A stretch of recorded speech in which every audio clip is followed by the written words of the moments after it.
है कि सुबह उठने के बाद शैतान का झंडा उठाना है या अपने नबी के दीन का झंडा उठाना है। मेरे नबी ने हजरत अली से फरमाया था, ए अली, 3 कामों में कभी देर मत करना। जब नमाज का वक्त हो जाए तो नमाज की अदायगी में देर मत करना। जब जनाजा तैयार हो जाए तो उसकी नमाज जनाजा पढ़ने में देर मत करना। और जब किसी बेवा का, विधवा का मुनासिब रिश्ता मिल जाए तो उसका निकाह करने में देर मत करना।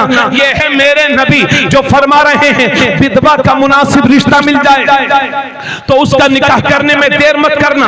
लेकिन इसी मुल्क में लाखों लोग ऐसे हैं जो नारा लगाते हैं, बेटी पढ़ाओ, बेटी को सम्मान दो, नारी को शक्ति दो, बेटी को सम्मान दो। मगर वही लोग, उनमें अक्सर ऐसे लोग हैं कि अगर सुबह सुबह किसी बेवा पर नजर पड़ जाती है तो वो कहते हैं हमारा दिन खराब हो गया, हमारा दिन मनहूस हो गया, आज का दिन खराब हो गया। तो यह है दुनिया वाले के जबान पर कुछ और है और दिल में कुछ और है। लेकिन इस दुनिया की तारीख में एक मेरा नबी ऐसा भी है कि जो जबान पर है वही दिल में है, जो दिल में है वही जबान पर है। 25 साल के कुआरे हैं मेरे नबी, तो तारीख बताती है कि मक्के की किसी कुआरी लड़की से नहीं शादी नहीं करते, बल्कि 40 साल की बेवा हजरत खदीजतुल कुबरा को निकाह में लाते हैं और क़यामत तक के लिए बेटियों की इज्जत में 4 चांद लगा दिया। अभी तकरीबन 1-2 साल पहले मैंने किसी अखबार में पढ़ा था कि भारत का सुप्रीम कोर्ट ये कहता है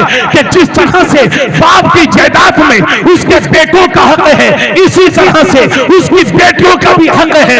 ये भारत का सुप्रीम कोर्ट कहता है। कुर्बान हो जाओ अपने नबी पर कि भारत का सुप्रीम कोर्ट जो बात आज कह रहा है वही बात 1400 साल पहले मदीने के दारुल हुकूमत से तुम्हारा नबी दुनिया को बता रहा है और फरमा रहा है कि बाप की जायदाद में जिस तरह से उसके बेटों का हक है, इसी तरह से उसकी बेटियों का भी हक है। नारे तकबीर, नारे रिसाला, मुशलके आला हज़रत, फरमाने मुस्तफा, पनाहे यतीमा। वाह वाह वाह, सुभान अल्लाह, सुभान अल्लाह, सुभान अल्लाह, बोलिए सुभान अल्लाह। बात मेरी समझ रहे हैं, बात समझ रहे हैं। सुप्रीम कोर्ट ये कहता है कि बाप की जायदाद में जिस तरह से उसके बेटों का हक है, इसी तरह से उसकी बेटियों का भी हक है। ये बात सुप्रीम कोर्ट आज कह रहा है, लेकिन 1400 साल पहले मेरे नबी ने दुनिया को बता दिया कि बाप की जायदाद में जिस तरह से बेटों का हक है, इसी तरह से उसकी बेटियों का भी हक है। लेकिन देते हो बेटियों का हक आप लोग? कोई होता है जो देता है, चाहे 10 लाख का जहेज दे दो, मगर वो बेटी के हक की अदायगी नहीं होगी। सुन मेरी बहन, सुन, खामोश हो जा और सुन ले मेरी बात को।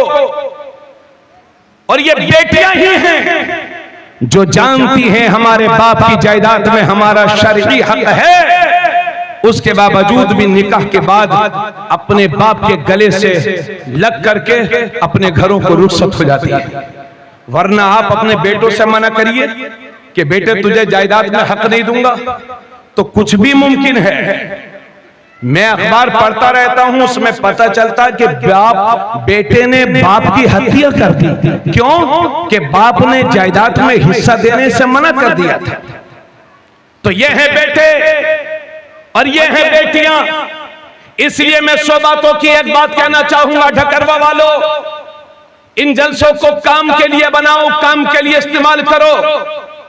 आका करीम सल्लल्लाहु अलैहि वसल्लम फरमाते हैं, मन तमस्सक बिसुन्नती इंदा फसाद उम्मती फलहु अज्रु मियति शहीद, कि जिसने मेरी उम्मत के फसाद के वक्त, मेरी उम्मत के बिगाड़ के वक्त मेरी किसी सुन्नत को मजबूती से पकड़ा तो अल्लाह उसे 100 शहीदों का सवाब अता फरमाएगा। सुभान अल्लाह, सुभान अल्लाह, सुभान अल्लाह। आवाज आनी चाहिए, सुभान अल्लाह।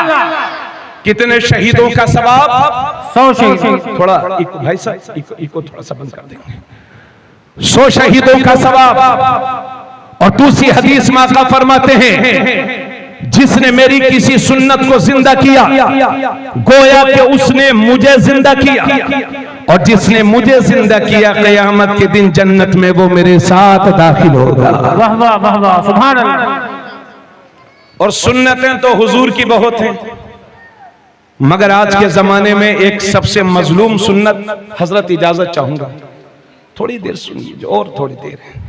सैफ रजा कानपुरी साहब तशरीफ ला चुके हैं, माशाल्लाह बहुत आला क्वालिटी के नातखा हैं, इन्हें आप समाप्त करेंगे, उनके बाद इंशाअल्लाह